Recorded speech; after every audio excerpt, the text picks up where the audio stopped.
Today's episode is brought to you by Mazars. SoundCartel.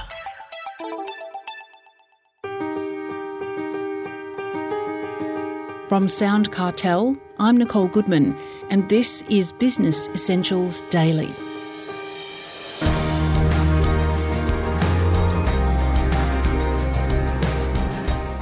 Business is tough right now, there's no denying it.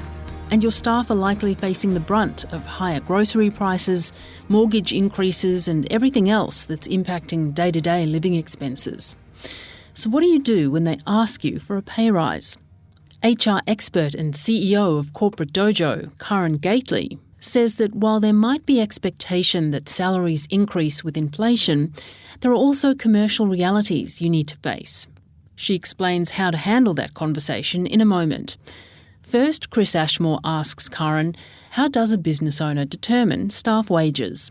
I think the starting point is doing our research. There's lots of different sources of market data that we can tap into to understand, what are people typically being paid in my industry in a certain role. So some of those data sources are things that we can access by subscribing and paying for that data.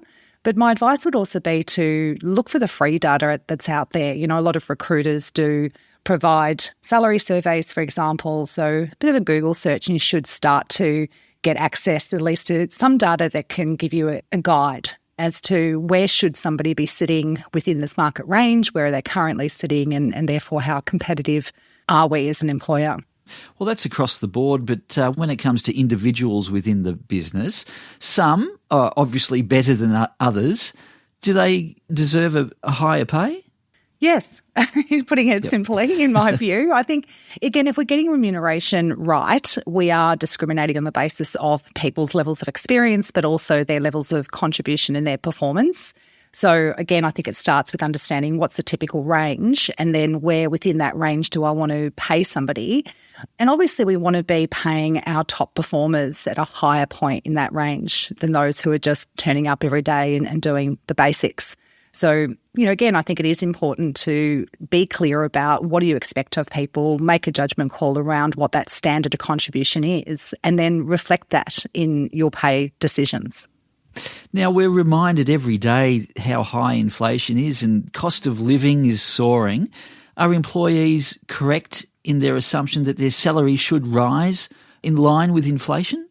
Look, I think that's a very hot topic right now, obviously. And what I would say to that is that employers, I think, to be competitive and to retain people need to keep pace with the cost of living. So I think that as a general rule makes sense, right? So as the cost of living is going up, what people are earning in terms of compensation is reflecting that. However, we've got some pretty commercial, practical realities to deal with as well. And not every employer is actually in a position to shift salaries at that same pace. So it's a complicated situation for employers to be able to be fair and to, support their employees to earn a standard of salary that means that they can obviously keep pace with life, but at the same time, what is affordable, I think, is part of the business's decision making. So I think that's a really tricky one for a lot of employers right now. Well, if a business is actually doing well and can afford pay rises, how much should they increase their team's pay and how often? I think an annual review process is just a starting point.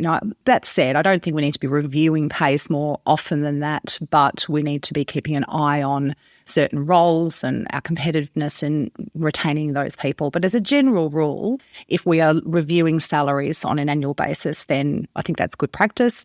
And then in terms of how much change, I think for a lot of the employers that I'm working with right now, the starting point or the average person in their business is getting around about 4%.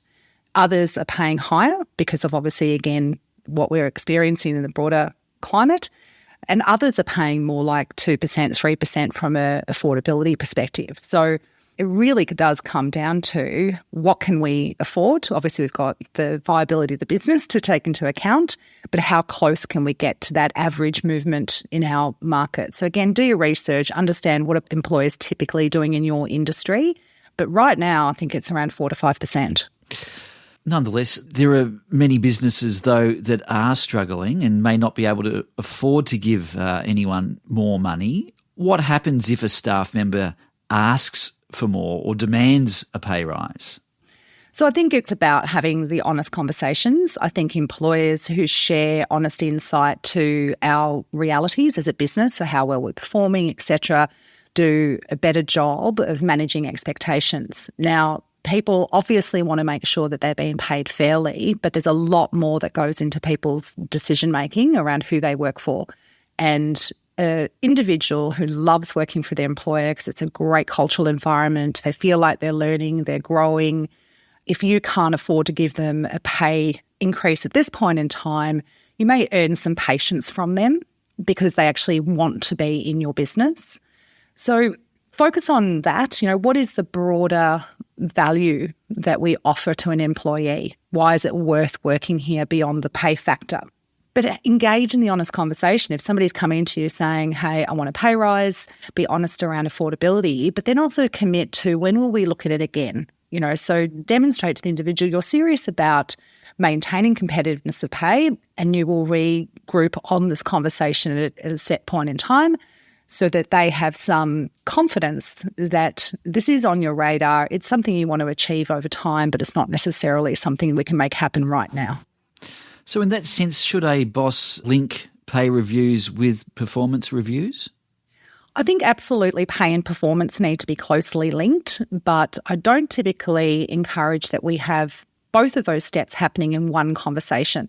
I think if people are coming into the room expecting to hear about their pay review outcome, but we're also having a conversation around performance, then the pay review part of the conversation is going to dominate their headspace. So I think we need to have separate performance conversations and then a period of time of separation, and then we need to regroup on what the outcome is from a pay perspective. Just so, again, we can go some way towards separating those two things, because people can be obviously emotionally distracted by the money conversation, and we want to have a quality conversation around their performance without that distraction, ideally. So it really does come down to the boss having that ability to be able to communicate honestly and effectively. Absolutely. Again, if we had a magic wand in the world of business, we would enable everybody to be able to communicate effectively.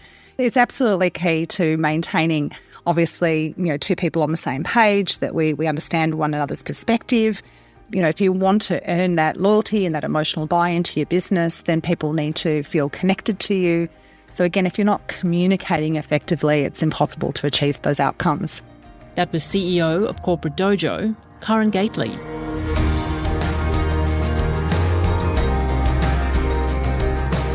This episode of Business Essentials Daily is produced by the team at SoundCartel.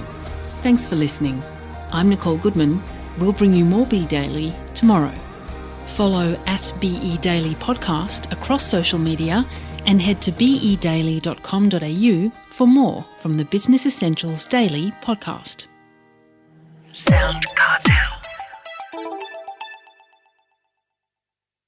This episode was brought to you by Mazars.